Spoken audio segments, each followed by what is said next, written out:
Hello YouTube, welcome back to Kind Heart Homestead. My name is Ben, and I'm off-grid in the mountains of Virginia on a property here where I'm constructing a solar shed. I need to move some stuff out of the way, but I'm going to continue where I left off last episode, getting the bottom rat guard trim installed along the outside of the building. It'll be along the bottom, pretty close to where the zip sheathing is glued to the slab, and that'll keep the bottom end of the siding closed so rodents cannot get up into the siding. And then I need to put some trim around the windows. But once all that trim is installed, I can start cutting and installing the siding. So stay tuned for that.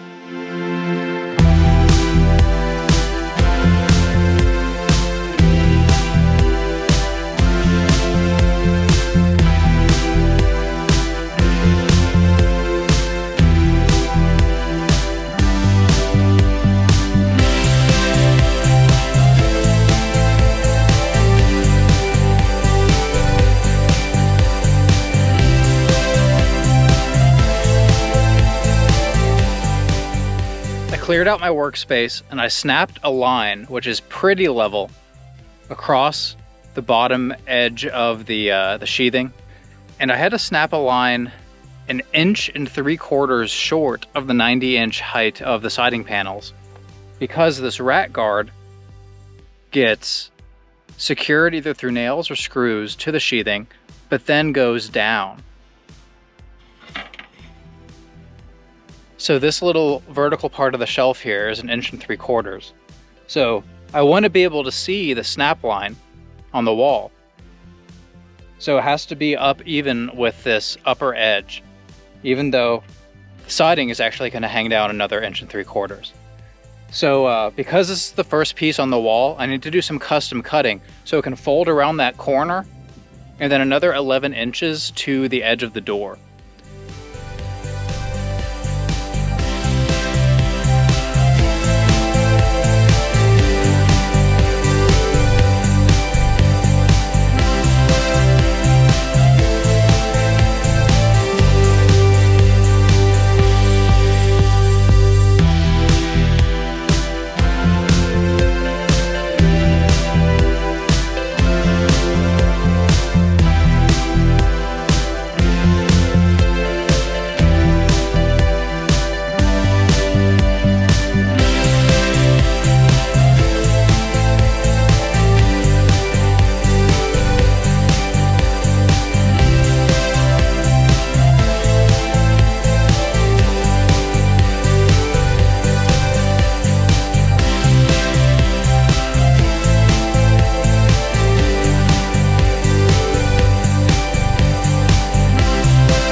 Before I can put up the siding, I need to put up the channel around the windows.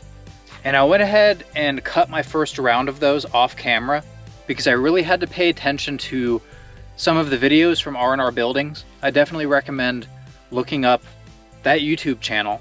I believe they're based up in Illinois, and that company is building post frame structures. And that's kind of irrelevant for my project, but the point is that they always finish their building with metal trim and metal siding. And since I'm using those same materials, I need to look for advice for how to deal with those intricate cuts to make sure everything overlaps like a shingle, to make sure water is shed in the appropriate way and water's not being directed back into the building. I need to apply some of this big stretch designed for windows, doors, and siding. I'm doing the two sides and the bottom. I'm holding off on the top for now. This is pretty redundant since the vinyl window flange has already been sealed with caulk and with zip tape, but this is what the experts do, so I'm just replicating their process. I have my first piece here. This is cut for the bottom of the window. You can see here I have these little notches taken out. The width between those notches is the same width as the window, but because This has a 1-inch flange designed to hook around the siding to conceal the edge. It's basically going to have like a 1-inch picture frame going all the way around it. So you want the lengths to be 1 inch longer on every side, so it matches that lip.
It's time to move on to the siding, and I'm using the same gauge, same dimension panels that I used for the roof. The only difference is that they were custom cut to length. These are all 90 inches, and I'm stacking a pile here, just enough for one wall. All right, so what I'm doing now is drawing a little plus sign everywhere that a screw needs to go. And I'm only drawing them on this top panel because I'm planning to either stamp or drill the holes through the rest of these panels.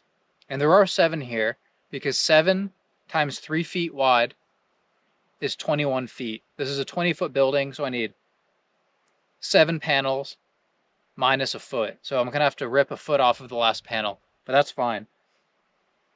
So what I'm trying to do now is determine the spacing. What I decided to do was have the first and the last screw 2 inches from the edge. So I put my first mark here, second mark there, and then I measured the distance between those 2 dots.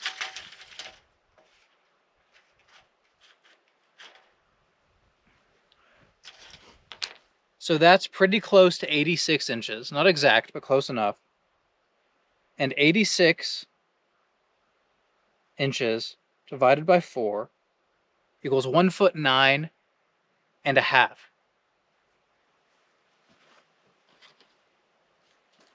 So I put together a bit of a story pole here. It's just a scrap piece of zip. I measured 1'9" and a half, and I drew a little mark.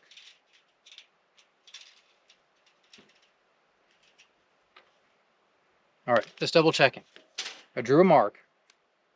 And because 1'9" and a half is not a standard distance on the tape measure, like 16 inches is, I'd rather not use the tape measure because it's very easy to misremember the number or draw a line on the wrong side. When you're dealing with halves especially, I tend to draw my tick mark on the wrong inch, like minus half instead of plus half.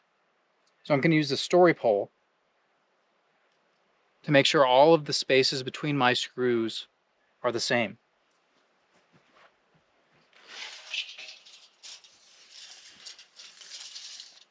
So from this point on, all I need the tape measure for is to measure 2 inches from the edge. And honestly, I don't even need this. I'll use my square.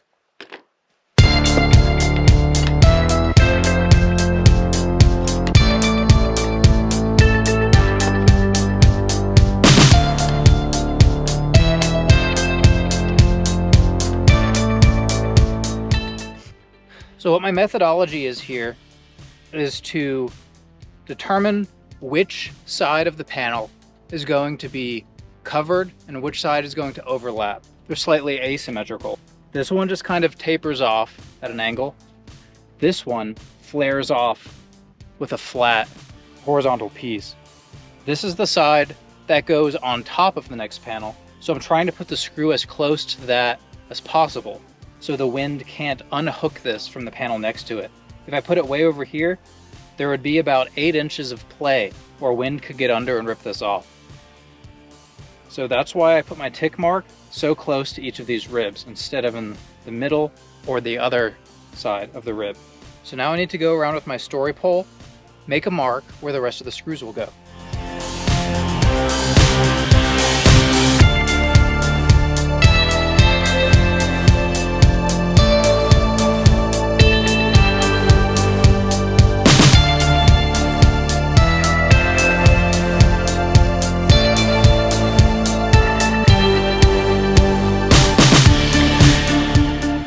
So that centers all of the screws top to bottom. Because I used that 2-inch buffer from the edge on both sides, if I flipped the panels upside down, they would actually have the same elevation. So that means I could potentially drill this whole stack, but I can only drill and stamp so far, so I'm gonna do just one wall at a time. But I need to account for the screws being centered left to right. So that's where this comes in. All I do is place this along the rib, and then I did a tick mark, but now I'm doing a tick mark in the other direction. So it's going to turn into a plus sign, and then all I have to do is stamp or drill the pilot holes in the center of that plus sign, and then they'll all be evenly spaced, top to bottom and left to right.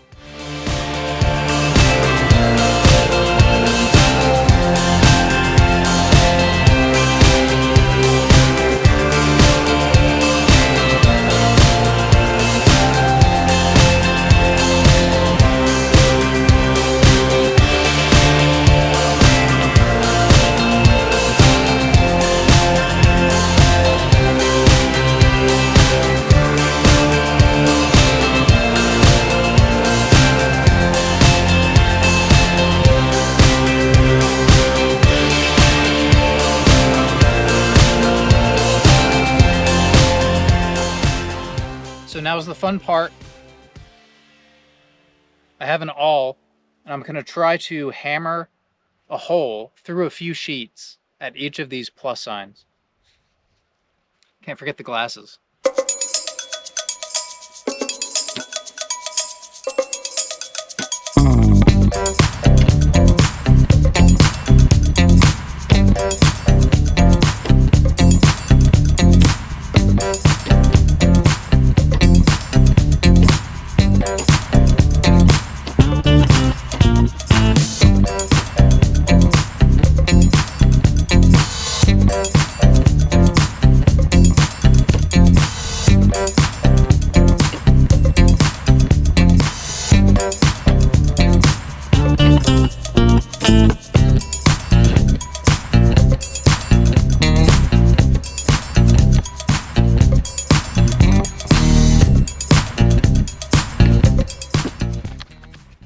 turns out my awl is pretty dull, so I'm going to try to extend and expand these pilot holes with the drill bit.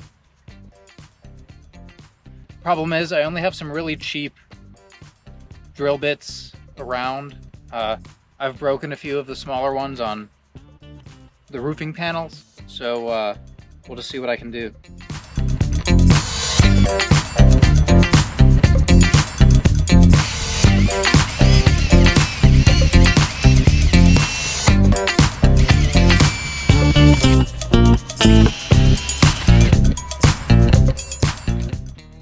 I'm going to shove the awl through this hole just to prevent the panels from sliding out of plane with each other. But that one went pretty well. Let's see how many more pilot holes I can drill before the bit snaps.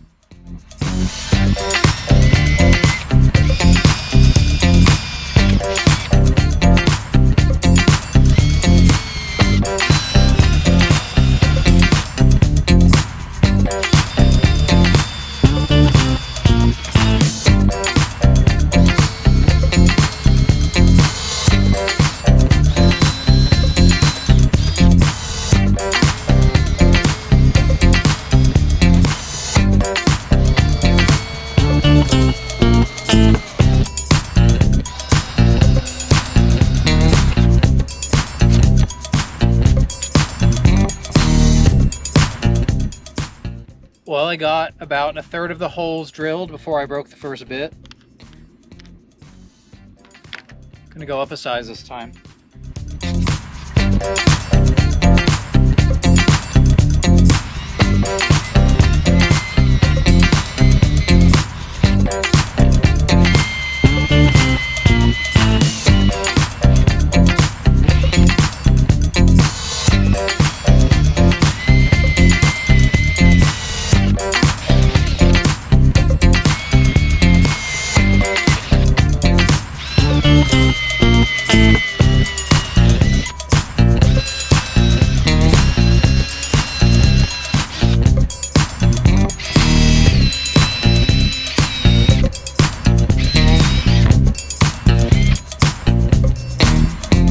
I've never seen this happen before.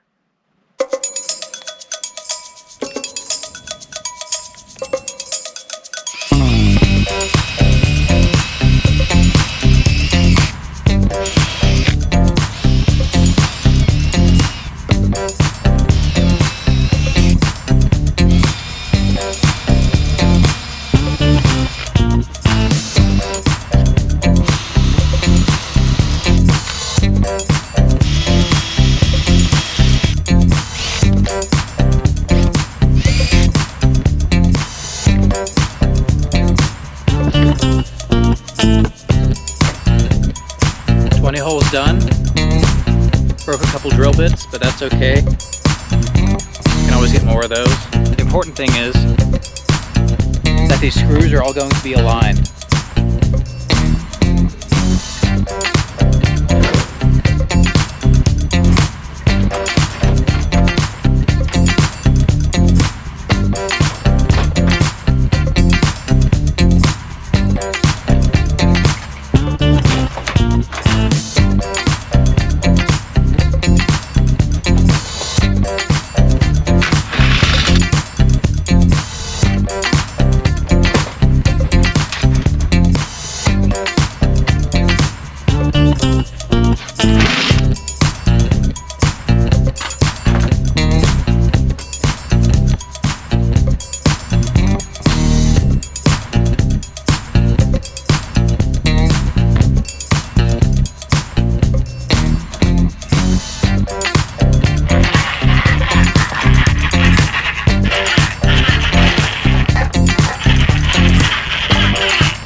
Well, that's the last of the 90-inch panels, which were custom cut for these long 20-foot walls.